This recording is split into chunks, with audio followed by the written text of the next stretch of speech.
नमस्कार दोस्तों, मैं हूं सुमेर सिंह राजपुरोहित और आप देख रहे हैं आगम ऑनलाइन क्लासेस का यूट्यूब चैनल। दोस्तों, आज हम बहुत ही महत्वपूर्ण विषय पर बात करने वाले हैं। हम सब जानते हैं कि अलाउद्दीन खिलजी के राजस्थान में 4 बड़े आक्रमण होते हैं। 1301 में रणथंभौर पर, 1303 में चित्तौड़ पर, 1308 में सिवाना पर और 1311 में जालोर पर। लेकिन जब अलाउद्दीन के राजस्थान में आक्रमणों के कारणों पर चर्चा की जाती है तो वहां पर विद्यार्थी बड़ा कंफ्यूज हो जाता है, क्योंकि जब हम इतिहास पढ़ते हैं तो साथ में कहीं ना कहीं साहित्य भी साथ साथ ही चल रहा होता है। तो साहित्यकार घटनाक्रम कुछ और बताते हैं और इतिहासकार कुछ और कंक्लूजन को लेकर विद्यार्थी कंफ्यूज हो जाता है। खास तौर से जब कोई बड़ा एग्जाम देता है, जैसे आरएस का एग्जाम देता है, एसआई करता है या आरएस मेंस लिखता है, तो जब वहां पर उसको उत्तर लिखना होता है तो उस वक्त विद्यार्थी परेशान हो जाता है कि एक्चुअल में मुझे अब इसको कंक्लूड कैसे करना है, निष्कर्ष कैसे देना है। आज के वीडियो में हम यही जानने का प्रयत्न करेंगे कि एक्चुअल में अलाउद्दीन के आक्रमणों का वास्तविक कारण क्या था, क्यों अलाउद्दीन के आक्रमण हुए, तात्कालिक कारण क्या थे और फिर जो साहित्यकारों ने लिखा है उसका क्या महत्व है। इन सारी चीजों को ध्यान में रखते हुए हम आगे बढ़ेंगे। तो वीडियो को पूरा देखें, समझें और यह क्लास आपके एग्जाम की दृष्टि से बहुत ही महत्वपूर्ण होने वाली है। तो बिना समय गवे शुरू करते हैं प्यारे विद्यार्थियों। तो हम बात कर रहे हैं कि दिल्ली में एक सुल्तान बनता है अलाउद्दीन खिलजी। अलाउद्दीन खिलजी और अलाउद्दीन खिलजी शासक बनता है 1296 में, 1296 में। 1296 में अलाउद्दीन खिलजी ने अपने चाचा और ससुर जलालुद्दीन खिलजी की हत्या की और दिल्ली का सुल्तान बना। और शासक बनते ही उसने अपने आप को दूसरा सिकंदर घोषित किया। एक्चुअली उसने सिकंदर सानी की उपाधि धारण की थी। कहने का मतलब यह हुआ कि अलाउद्दीन एक बहुत ही महत्वाकांक्षी व्यक्ति था। वह पूरी दुनिया जीतने का स्वप्न रखता था। अगर हम बात करें भारत में जितने भी शासक हुए उन सभी शासकों में सबसे महत्वाकांक्षी शासक कौन, तो अलाउद्दीन खिलजी का नाम लेना पड़ेगा। बहुत महत्वाकांक्षी व्यक्ति था। इसने सिकंदर सानी की उपाधि धारण की और अलाउद्दीन खिलजी संभवतः हिंदुस्तान का पहला शासक था जिसने स्थायी सेना का गठन किया, सेना को नकद वेतन दिया। अलाउद्दीन से पहले इल्तुतमिश के काल से एक परंपरा चल रही थी, इक्तेदारी प्रथा। अलाउद्दीन ने उसको समाप्त करके सैनिकों को नकद में वेतन देना शुरू कर दिया। और अलाउद्दीन खिलजी ही हिंदुस्तान का पहला शासक जिसने सैनिकों का हुलिया लिखना और घोड़ों को दागने की भी प्रथा शुरू की थी। अब उसने यह तय कर लिया कि मुझे कम से कम पूरा हिंदुस्तान तो जीतना ही है। हालांकि उसका सपना तो पूरी दुनिया जीतने का था। अब हिंदुस्तान जीतना है तो प्यारे विद्यार्थियों, युद्ध बातों से नहीं हो जाते हैं। बड़ी सेना चाहिए, अपार जनधन चाहिए। सेना का गठन उसने कर लिया था और सेना को अब उसने नकद में वेतन भी देना शुरू कर दिया था।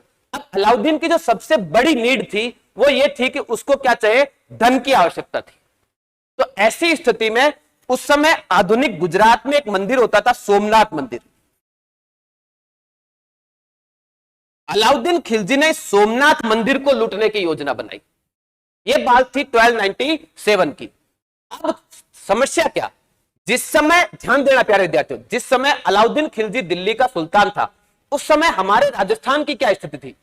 तो यहां पर एक बड़ी रियासत हुआ करती थी। उस कालखंड में यहां का शासक था अमीर देव चौहान। अमीर देव चौहान, इनका शासनकाल था यहां पर। इसी तरह से अगर हम यहां की बात करें मेवाड़ की, तो इस कालखंड में मेवाड़ का शासक था समर सिंह। हम बात कर रहे हैं अलाउद्दीन के गुजरात अभियान के समय की। समर सिंह के बाद में शासक बनते हैं रावण रतन सिंह, लेकिन हम जिस समय की बात करें उस समय मेवाड़ का शासक था समर सिंह। और अगर यहां की बात करें तो यह बड़ी रियासत होती थी इस कालखंड में, जालोर। और इस वक्त जालोर का शासक था सामंत सिंह, सामंत सिंह सोनगरा। अब ध्यान देना प्यारे विद्यार्थियों, जब भी हम अलाउद्दीन का नाम लेते हैं तो जालोर में सीधा कान्नड़देव सोनगरा का नाम याद आता है। लेकिन ध्यान देना कि 1282 से लेकर आपके 1305 तक जालोर में शासन काल था सामंत सिंह का। और सामंत सिंह के ही पुत्र का नाम है कान्हड़ देव सोनगरा, कान्हड़ देव सोनगरा। अब ध्यान देना कि इनका राज्याभिषेक होता है 1305 में और 1311 तक शासन करते हैं। तो मतलब जब अलाउद्दीन के गुजरात अभियान के समय जालोर का शासक कौन था, सामंत सिंह था। यह अलग बात है कि जालोर की वास्तविक शक्तियां कान्गड़ देव के पास ही थी। सामंत सिंह जी बूढ़े हो चुके थे और इन्होंने शासन की शक्तियां अपने पुत्र को सौंप दी थी। यह एक अलग विषय हो सकता है। लेकिन अगर प्रश्न पूछ ले कि उस समय राजा कौन था, तो राजा तो उस समय कौन था? सामंत सिंह ही था। आगे बात करें तो ये स्थितियां उस समय के राजस्थान की। उस जमाने में अगर दिल्ली से गुजरात पहुंचना है तो दो बड़े मार्ग थे प्यारे विद्यार्थियों। एक मार्ग आता था ये आपके वर्तमान गंगानगर, हनुमानगढ़, जैसलमेर, फड़ौदी, फड़ौदी से जालोर, जालोर से होते हुए कांडला पोर्ट तक जाता है। आई थिंक वर्तमान में राजस्थान का सबसे लंबा नेशनल हाईवे। और दूसरा आता है यहां से आपके अलवर, अलवर से जयपुर, जयपुर से अजमेर, फिर राजसमंद, डूंगरपुर, बांसवाड़ा होते हुए अहमदाबाद। आई थिंक वर्तमान में राजस्थान का सबसे व्यस्त नेशनल हाईवे। तो उस जमाने में भी यही दो मार्ग थे प्यारे विद्यार्थियों, और वर्तमान में भी यही दो मार्ग। अब समस्या क्या है? यदि इस मार्ग से जाए तो रास्ते में जालोर पड़ता है जो एक स्वतंत्र रियासत। अब ऐसा थोड़ी हो सकता है कि हमको अफगानिस्तान जाना है, मुंह उठा के पाकिस्तान में घुस जाओ, बोले मेरे को थोड़ा सा उधर जाने दे पाई। ऐसा नहीं होता है, आपको पहले परमिशन लेनी पड़ेगी। अब इस मार्ग से जाए तो बीच में कौन है? समर सिंह जी। ये एक समस्या थी। तो अलाउद्दीन खिलजी ने पहले जालोर के शासक से कांटेक्ट किया। अब उस समय राजा तो कौन था? सामंत सिंह। लेकिन डिसीजन कौन लेते थे? कानगड़ देव जी। तो संपर्क किया गया कानगड़ देव से। बोले हमें गुजरात जाना है। बोले तो क्या चाहते हो हमसे? बोले आप हमें जाने के लिए रास्ता दोगे। बोले अच्छा गुजरात जाना है, क्यों जाना है? बोले कुछ नहीं, वो सोमनाथ मंदिर को लूटना है। कानगड़ देव ने कहा शाबाश, सोमनाथ मंदिर लूटना और परमिशन किससे मांग रहा है? एक प्रबल हिंदू शासक से। कानगड़ देव ने जवाब दिया था चूंकि तुर्क ब्राह्मणों का अपमान करते हैं और गाय मारकर खा जाते हैं, इसलिए मैं उनकी कोई सहायता नहीं करता। मित्रों, अलाउद्दीन के लिए एक बड़ा झटका था। हम दुनिया का बादशाह बनने का स्वप्न देख रहे हैं और एक छोटी रियासत का राजा हमें रास्ता तक नहीं दे रहा है। यह बात अलाउद्दीन सहन नहीं कर पाया। अलाउद्दीन ने क्या कर दिया? गुस्से में अपनी सेनाएं रवाना कर दी। किस मार्ग से? कि इस मार्ग से। बोले अब कोई परमिशन नहीं लेनी है, सीधा सेना लेकर निवाड़ के रास्ते से रवाना हो जाओ, जालोर वाले को बाद में देखेंगे, जो होगा देखा जाएगा। अब यहां पर ध्यान देना, ये जो अलाउद्दीन की सेनाएं रवाना हुई थी मित्रों, इसमें अलाउद्दीन के दो प्रकार के सैनिक थे। एक थे मुसलमान जिनको कहते थे तुर्क, और दूसरे थे नवीन मुसलमान जो थे मंगोल। इस सेना में तुर्कों के नेता थे नुसरत खां,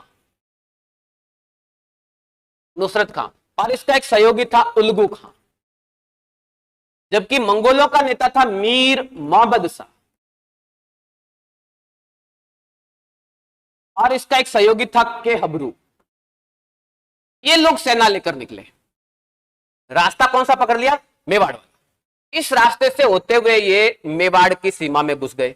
और उस समय मेवाड़ का शासक कौन? समर सिंह। उन्होंने इस सेना को रोक लिया। बोले ठहरो, कहां जा रहे हो? बोले गुजरात जा रहे हैं। बोले गुजरात जा रहे हो तो यहां कहां घुस रहे हो? क्योंकि घुसे इसलिए आपको टैक्स भरना पड़ेगा, बिना पूछे घुसे पेनल्टी और भरनी पड़ेगी। अब इन तुर्कों ने सोचा कि यदि टैक्स नहीं देंगे तो युद्ध होगा।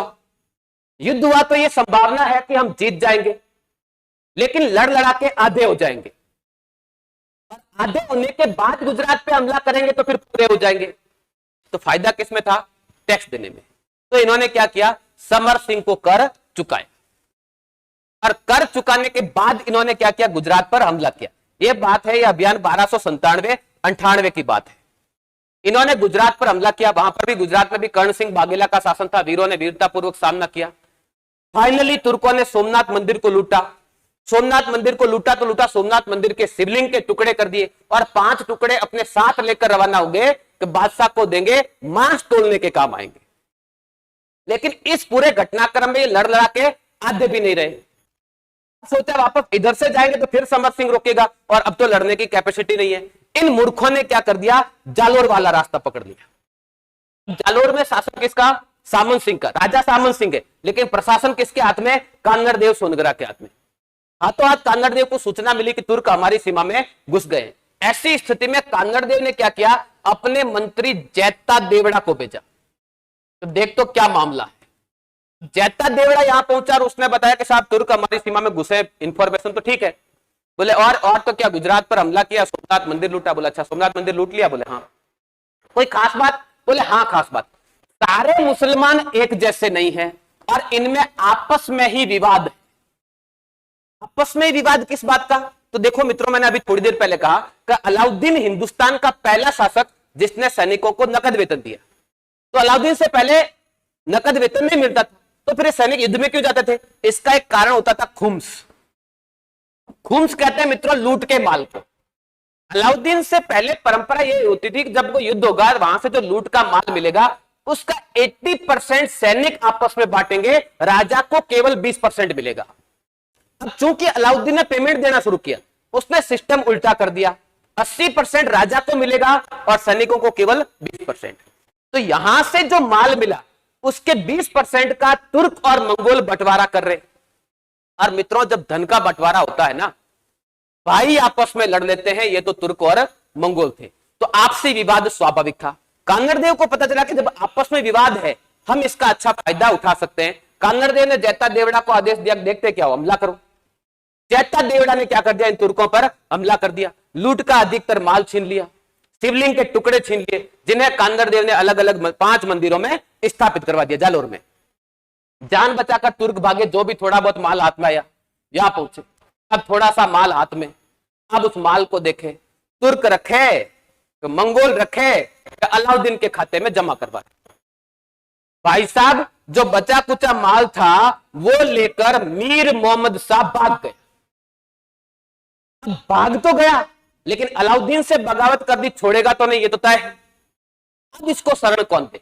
और उस समय अपने वचनों के लिए प्रसिद्ध था हमीर देव चौहान। सिंह सुमन सतपुरुष वचन कदली फड़े एक बार, त्रिया तेल हमीर हट चढ़े न दूजी बार। मोहम्मद शाह जानता था कि जे एक बार अमीर ने कह दिया तथास्तु, तो अपने कोई चिंता नहीं है। जाकर किसके पैर पकड़ लिए? अमीर के। बोले भाई बचा ले। बोले क्या हुआ? अलाउद्दीन मार रहा है, तथास्तु, मैटर क्लोज। बचे कौन? तुर्क, जो वापस कहां पहुंचे? अलाउद्दीन के पास। अलाउद्दीन ने कहा क्या बात है भाई, घना गया थोड़ा आया, क्या हो गया? बोले भाई साहब पहले तो मेवाड़ वाले ने लूटा। बोले ठीक, फिर जालोर वाले ने कूटा। बोले है हाँ, फिर क्या बचा कुचा लेके मोहम्मद शाह भाग गया। अरे बोले कहां भाग गया? बोले पता चला है रणथंबोर वाले अमीरे के पास गया। ठीक, तो कुल मिलाकर हमारे सामने यह कंक्लूजन आता है कि अलाउद्दीन के जो राजस्थान में अटैक होने उसका वास्तविक कारण अलाउद्दीन का गुजरात अभियान जो पूरी तरह से असफल रहा। और असफल रहने के कारण ये 3 राजा थे। समर सिंह ने कर वसूला,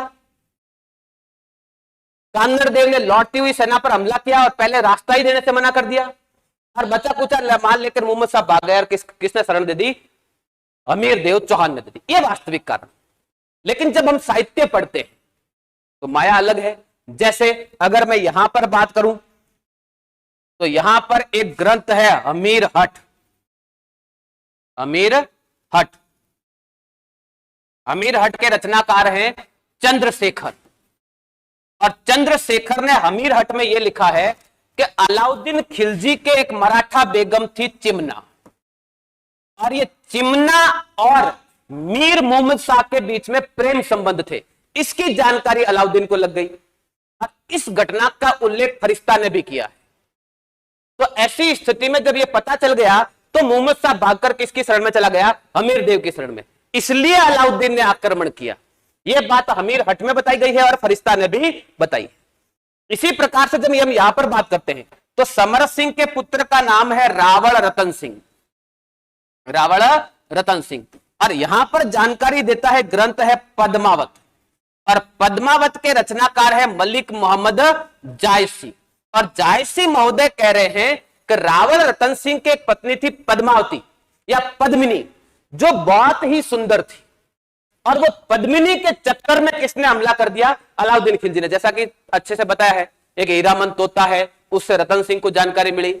और फिर एक राघव चेतन नाम का ब्राह्मण है जो रतन सिंह से नाराज हो गया, जाकर किसको सूचना देता है? अलाउद्दीन खिलजी को। और इस चक्कर में अलाउद्दीन अटैक करता है। ये एक बड़ा सा ग्रंथ है पद्मावत, हिंदी साहित्य के महानतम ग्रंथों में शामिल होता है पद्मावत। बहुत ही शानदार रस अलंकारों का प्रयोग किया गया है।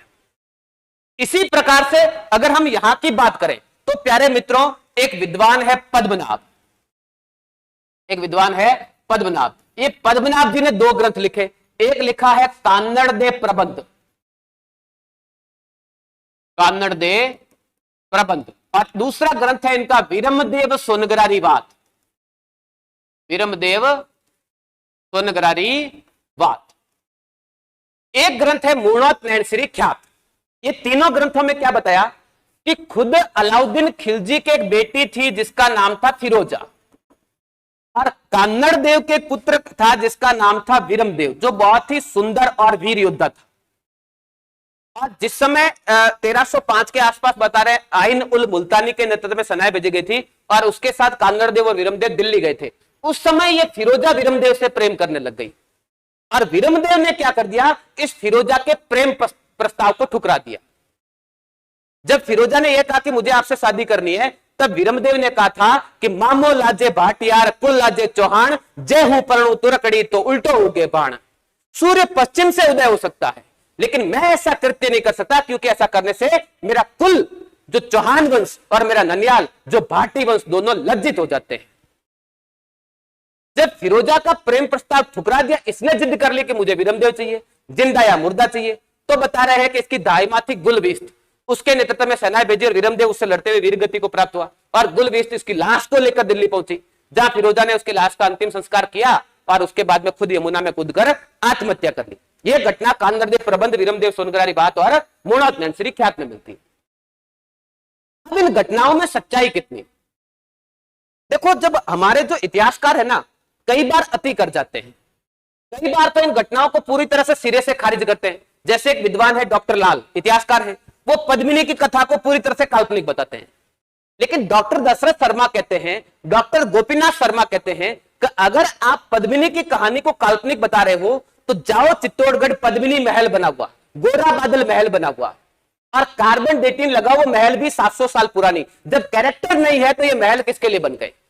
तो कहानी को पूरी तरह से खारिज नहीं किया जा सकता। हां, हम ये कह सकते हैं कि ये मूल कारण नहीं है, लेकिन इसमें कोई नई बात नहीं है कि तुर्क आक्रमण करते थे और शत्रु पक्ष की महिलाओं को उठा के ले जाते थे, उनके साथ शादियां करते थे या उनको दास दासियां बनाते थे। ये तो कोई नई बात थी नहीं। तो इसीलिए अपने सतीत्व की रक्षा के लिए इन रानियों को जौहर करना पड़ जाता था। तो आप कहानी को पूरी तरह से सिरे से खारिज नहीं कर सकते। इसी प्रकार से कान्नड़ देव प्रबंध, तो अलाउद्दीन खिलजी और कान्नड़ देव के बीच में जो संघर्ष चलता है, अब देखो 1305 में सेना आई, फिर सेना 1308 में आती है, सिवाना पर अटैक करते हैं और वहां पर शीतल देव और सोमदेव वीरगति को प्राप्त होते हैं। फिर 1311 में आते हैं। ये जो बीच में इतना गैप आ रहा है, ये गैप ये इस बात को संकेत करता है कि बीच में कोई ना कोई तो कहानी है, तो हम सिरे से खारिज नहीं कर सकते। इसी तरह से चिमना, अब खाली चंद्रशेखर ने इस घटना का उल्लेख नहीं किया, फरिश्ता ने भी इस घटना का उल्लेख किया है, तो कुछ तो बात रही ही होगी। अब हम जब एग्जाम देते हैं तब क्या करें? एग्जाम में प्रश्न किसके अकॉर्डिंग पूछा गया? यदि प्रश्न साहित्य के अकॉर्डिंग है तो हमारा उत्तर साहित्य के अकॉर्डिंग होना चाहिए, और यदि प्रश्न इतिहास के अकॉर्डिंग है तो हमारा उत्तर इतिहास के अकॉर्डिंग। जैसे यहां पर वीरमदेव के बारे में बताया जाता है कि वीरमदेव कोई गुलबीज से लड़ते हुए नहीं मरा, बल्कि उसने आशापुरा माता के मंदिर में यह कहते हुए आत्महत्या कर ली कि मुझे मलेच्छों के हाथों से नहीं मरना, और यह बात 1311 के साके के बाद की। तो इतिहासकार यह बात कहते हैं। तो जब हम उत्तर लिखते हैं या मेंस में उत्तर लिखते हैं, प्रीलिम्स में या ऑब्जेक्टिव क्वेश्चन आता है, तब हमें यह देख लेना है प्रश्न किसके अकॉर्डिंग है, उसी के अनुसार उसका गोला करना है। प्रश्न पूछे जायसी के अनुसार आक्रमण क्यों हुआ? पद्मिनी के लिए। लेकिन प्रश्न सामान्य पूछे तो अलाउद्दीन की महत्वाकांक्षा, अलाउद्दीन एक साम्राज्यवादी नीति, यह पहला उत्तर होना चाहिए। लेकिन जब हम रिटर्न में लिख रहे हैं, मेंस में लिख रहे हैं, तब हमें दोनों ही बातों को बताना पड़ेगा, और उसके बाद में आपको कंक्लूड करना पड़ेगा, निष्कर्ष लिखना पड़ेगा कि भाई ये दोनों बातें अपनी अपनी जगह पर ठीक भी हो सकती है, लेकिन आधुनिक इतिहासकार, आप डॉक्टर गोपीनाथ शर्मा को ले सकते हो, वो ठीक से बता रहे हैं कि वो डॉक्टर दशरथ शर्मा, जब चौहानों की बात होती है तो उनका नाम ले सकते हैं, उन्होंने द अर्ली चौहान डायनेस्टी पुस्तक लिखी, वहां पर स्पष्ट किया है, उनका आप संदर्भ दे सकते हो। भाई ये जो इतिहासकार हैं, इन्होंने इस घटना को इस हद तक ठीक माना है, बाकी असली कारण तो अलाउद्दीन खिलजी की साम्राज्यवादी नीति थी। इस प्रकार से आप उत्तर दे सकते हैं। दोस्तों, घटनाक्रम वास्तव में क्या है, मेरे ख्याल से आज आप समझ चुके हैं। तो आशा करता हूं कि आज की जानकारी आपको अच्छी लगी है। अब तक आपने मेरे चैनल को सब्सक्राइब नहीं किया तो सब्सक्राइब कर लीजिए, क्योंकि भविष्य में हम ये एक एक राजा के बारे में वापस डिटेल से पढ़ने हुए पूरे घटनाक्रम को और डिटेल से पढ़ेंगे। तो चैनल सब्सक्राइब कर लो और वो घंटी की बटन दबा दो, ताकि आपको जैसे ही मैं क्लास लगाऊं आपके पास सूचना मिल जाए। और यकीन मानिए मैं पूरे इतिहास को डिटेल में पढ़ाने वाला हूं, बहुत विस्तार से, और पूरी तरह से एग्जाम ओरिएंटेड पढ़ाएंगे। इधर उधर की कोई फालतू बात नहीं करनी है। आजकल क्या होता है, फालतू बातें ज्यादा, काम की बात कम। वो ऐसा कुछ नहीं होने वाला है, हम एग्जाम ओरिएंटेड ही पढ़ने वाले हैं। तो अब तक आपने चैनल को सब्सक्राइब नहीं किया तो सब्सक्राइब करो, इस वीडियो को अधिक से अधिक शेयर करो, ताकि मुझे भी हौसला मिले। देखो, आपका समर्थन, आपका सपोर्ट रहेगा, वही मेरी एनर्जी है, वही मेरी ऊर्जा का स्रोत है, तभी मैं क्लास को और बेहतर ढंग से ले पाऊंगा। तो दोस्तों, आज के लिए इतना ही, फिर मिलेंगे, तब तक के लिए धन्यवाद।